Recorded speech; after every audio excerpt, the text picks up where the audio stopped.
coming off 8-4, of course, with a quarterback decision to be made in August between Max Johnson and Haynes King in particular, although there is the 5-star in the waiting that people are excited about to see in the future, and Connor Weigman.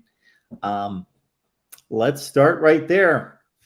Andrew, in regards to the quarterback battle, and of course, we'll take comments and questions here, but just kind of size up the candidates. Max Johnson, of course, threw 27 touchdowns against only 6 picks, so he's the guy that's proven that on the SEC stage he can deliver.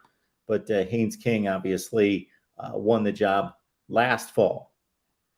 Yeah, so we, you kind of hit the nail on the head there with Max Johnson. I think the benefit to him is, he brings experience playing in the SEC. He had a 5-to-1 touchdown to interception ratio last season, and obviously a guy that A&M is very familiar with, and Jimbo Fisher, frankly, is very familiar with as well. Dating even back to his days at Florida State, he offered Max Johnson all the way back in the 8th grade when he was at Florida State, and so and then offered him once he got to A&M as well. So it's always a guy that Jimbo Fisher's obviously been very familiar with his dad, Brad Johnson, and so he comes with kind of that NFL pedigree and size, and just a guy that does a good job moving the ball.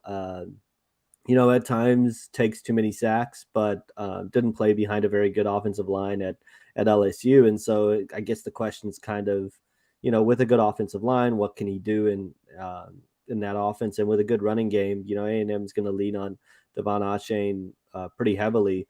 Then you got you got Haynes King, who Jimbo Fisher is very excited about as well. And part of that is he's certainly not tipping his hand between those two guys. I think it ultimately comes down to Max Johnson and Haynes King. You're right. Haynes King is the guy that won the job coming out of last year, started against Kent State and showed some flashes. I think certainly showed off his legs particularly. And that's really kind of the big part that he brings to the table. I thought was noteworthy. Jimbo Fisher was talking at the Texas high school football coaches meetings earlier this year and mentioned that Haynes King had put on some weight and put on some muscle, which is a good sign. And they're really excited about kind of what he's been able to do this summer. And so it is going to be a fascinating storyline to watch. Then you got Connor Weigman, who I think they would obviously coming in as a freshman and having to start in the SEC is probably not the ideal plan.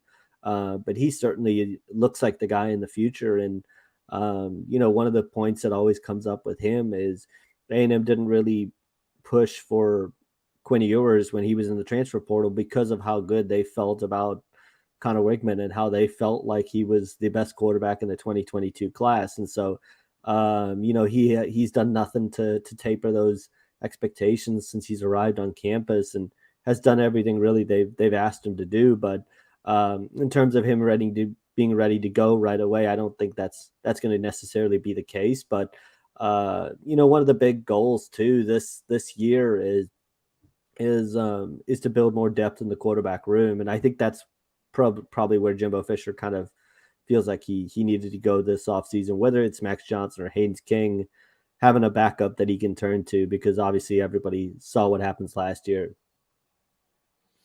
And I see there's a question on, will Max Johnson mentor or Haynes King? I think by all accounts, these two have really all off season have really gotten along really well, have bounced ideas off of each other.